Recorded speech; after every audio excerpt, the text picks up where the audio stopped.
1858 act of GOI. तो GOI 1858 के according क्या क्या वादे किए गए या क्या क्या पॉलिसी लाई गई। सबसे पहले तो बनाया गया बॉडी कॉर्पोरेट। ठीक है, तो पॉइंट यहाँ पे नोट करने का ये है कि 1858 से पहले जस्ट 1857 में क्या हुआ, क्रांति हुई ना, फर्स्ट वार ऑफ इंडिपेंडेंस हुआ। और इस फर्स्ट वार में ब्रिटिशर्स 1 इंच से बच गए बस ना, ब्रिटिशर्स में just inches away of losing India. ठीक है, तो इंडिया बिल्कुल लूज करते करते रह गए थे। तो एक दर्दनाक, वो लोग इसे ब्रिटिश सिपोई म्यूटेनी कहते हैं। ठीक है, म्यूटिनी मतलब कि बगावत। ठीक है, हम इसे फर्स्ट वार ऑफ इंडिपेंडेंस कहते हैं, वो इसे बगावत कहते हैं। ठीक है, तो सबसे पहले हम लोग इस पे आते हैं कि क्या क्या इस पॉलिसी में आया। बॉडी कॉर्पोरेट आया, काउंसिल ऑफ इंडिया आया, काउंसिल ऑफ इंडिया। देन कहा गया कि जो गवर्नमेंट है it is a good government and responsible government. ठीक है, अब गुड गवर्नमेंट का क्या मतलब है, ऐसे ब्रिटिशर्स तो बच्चों वाली बातें करते नहीं है। अगर गुड गवर्नमेंट की बात आ रही है, दैट मीन्स कि एक वाइसरॉय होगा। ठीक है, सबसे पहले तो जो भी ईस्ट इंडिया कंपनी का जो भी स्ट्रक्चर था उसको हटा दिया गया। ठीक है, इंडिया में एक वाइसरॉय होगा। ये वाइसरॉय जितने भी ऑफिस हैं, जितने भी ऑफिस हैं, जो भी ब्यूरोक्रेसी, जैसे आज के डेट में समझो आईएएस आईपीएस है, ये जितने भी आईपीएस आईपीएस जितने भी ऑफिस हैं, ये सबको रिपोर्ट करेंगे वाइसरॉय को। ठीक है, ये वाइसरॉय रिपोर्ट करेगा सेक्रेटरी को। कहाँ के सेक्रेटरी को, ये सेक्रेटरी होगा ब्रिटिश पार्लियामेंट का। ठीक है, और ये सेक्रेटरी रिपोर्ट करेगा ब्रिटिश पार्लियामेंट को। तो यहाँ पे एक चेन नजर आ रही है, चेन नजर आ रही है, एक सिस्टम नजर आ रहा है, एक रूल ऑफ लॉ नजर आ रहा है। ठीक है, ऐसा ईस्ट इंडिया कंपनी के टाइम पे नहीं था। ठीक है, ऐसी कोई रिस्पॉन्सिबिलिटी नहीं थी कि किस पे किससे बात हो रही है। हमारा जो जैसे होता है ना कि अभी आप कोई पिटिशन डालो या कुछ भी डालो, तो एक नीचे लोअर लेवल के ऑफिस पे है, देन वो हायर लेवल के ऑफिस पे गई। तो ये सिस्टम है एक, वो सिस्टम नहीं था। ठीक है, तो 1858 ने सबसे पहले इस सिस्टम को इंट्रोड्यूस किया।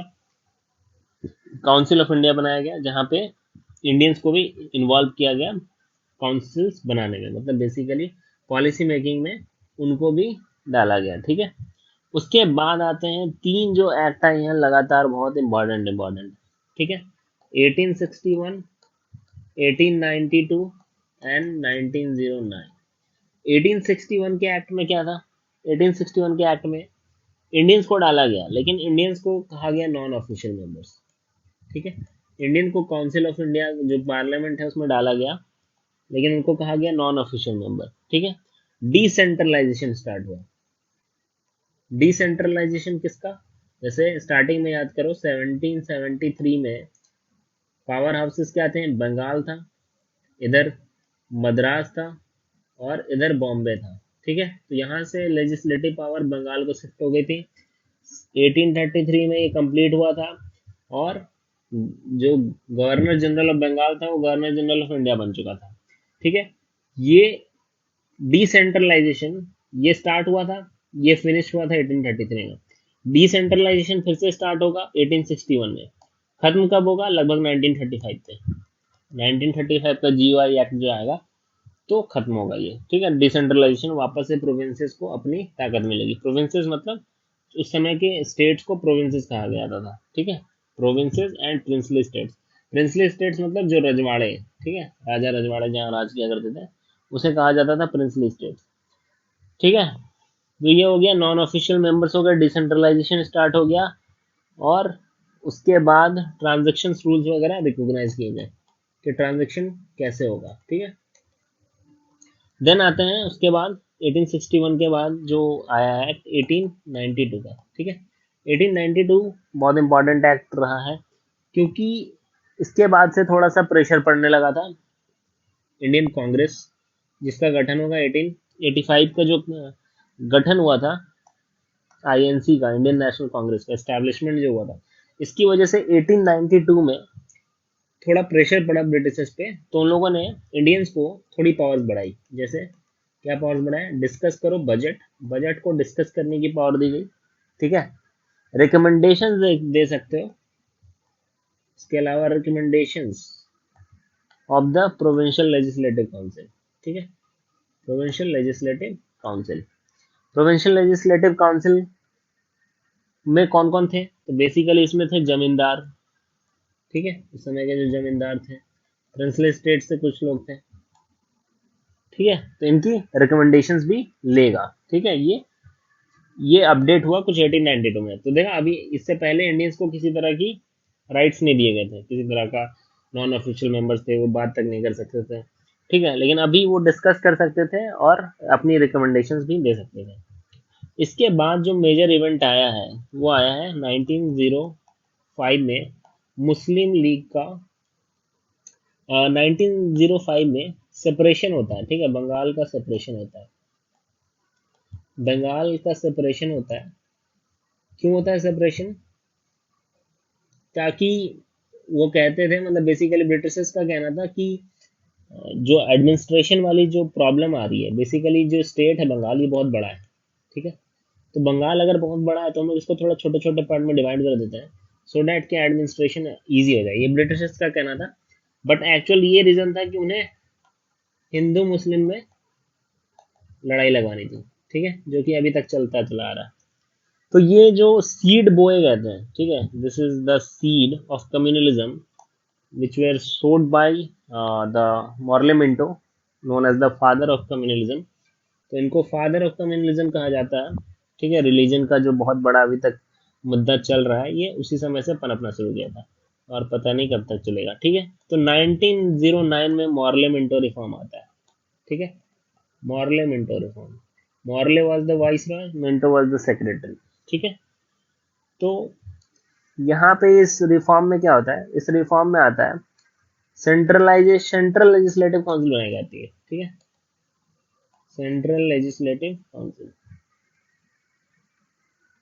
और इसमें सेपरेट इलेक्टोरेट देने की बात होती है, ठीक है, separate electorate basis on the basis of religion, ठीक है, the basis of religion, basically religion of, जैसे मुस्लिम्स को यहाँ पे सेपरेट इलेक्टोरेट दिया गया, ठीक है, वो अपना नेता खुद चुनेंगे, ठीक है। इसके बाद आते हैं हम लोग जीओआई एक्ट 1909 पे, ठीक है, 1909 आ गया, 1909 के बाद 1919, 1909 के बाद अचानक से जंप किया 1919 एक्ट पे। तो देखो यहाँ पे एक और महान लीडर की एंट्री होती है, और जिनका नाम है महात्मा गांधी। तो महात्मा गांधी के आने की वजह से क्या हुआ कि दो तरह की आईएनसी में भी, जैसे इंडियन नेशनल कांग्रेस को भी हम लोग को थोड़ा समझना होगा। इंडियन नेशनल कांग्रेस में दो तरह के लोग थे, ठीक है, एक को कहा जाता था एक्सट्रीमिस्ट, ठीक है, जो कि आज के ज्यादातर लोग हैं, मतलब ज्यादातर लोग मतलब जो थोड़ा गुस्से में रहते हैं कि हमें जल्दी चाहिए सब कुछ, ठीक है। तो एक्सट्रीमिस्ट थे, एक थे मॉडरेस्ट, मॉडरेट्स, ठीक है। तो एक्सट्रीमिस्ट का कहना था कि ये जो ब्रिटिशर्स हैं ये कभी हमें आज़ादी नहीं देंगे, ठीक है, हमें कभी भी फुल इंडिपेंडेंस नहीं देंगे। लेकिन मॉडरेट्स का कहना था कि हम लोग पिटिशन से, प्रेयर पिटिशन से बार बार प्रेयर करेंगे, ब्रिटिशर्स से मांगेंगे ताकि वो हमें थोड़ी सी कॉन्स्टिट्यूशन राइट दे सके, ठीक है। एक्सट्रीमिस्ट का कहना था कि हमें रिवॉल्यूशन करना चाहिए और इस ब्रिटिशर्स को इंडिया से खदेड़ बाहर भगा देना चाहिए, ठीक है। तो ऐसे में महात्मा गांधी का आना होता है, and the Indian national Congress got the new colours और इन केस ऑफ महात्मा गांधी, महात्मा गांधी की आइडियोलॉजीज, यहाँ पे कलर से मैं रिप्रेजेंट करना चाह रहा हूँ महात्मा गांधी की जो आइडियाज थे, ideas of what, non violence, सबको पता है नॉन वायलेंस। तो नॉन वायलेंस के सिद्धांत पे ये जो आइडियाज, जो भी मतलब आगे के जो भी रिवॉल्यूशन किए जाएंगे, ठीक है, तो वो महात्मा गांधी की आइडियोलॉजी पे होगा, ठीक है, सब कुछ। तो सबसे पहले क्या हुआ कि होम रूल मूवमेंट होता है, होम रूल मूवमेंट, इस 1909 के बाद एक्सट्रीमिस्ट बहुत भड़क चुके थे, ठीक है, जो कम्युनलिज्म हुआ था। तो इसकी वजह से क्या हुआ कि ब्रिटिशर्स ने उठाकर सबके जो जो भी एक्सट्रीमिस्ट के जो भी नेता थे, जैसे लाला लाजपत राय थे, बाल गंगाधर तिलक थे, इन इन लोगों के नाम याद रखना जरूरी है, ठीक है।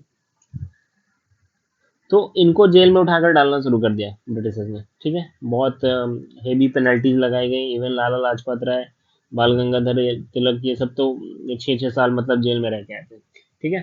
तो 1969 में हुआ क्या कि लगभग यहाँ पे जो 1907 है उसमें सेपरेशन आ गया, ठीक है।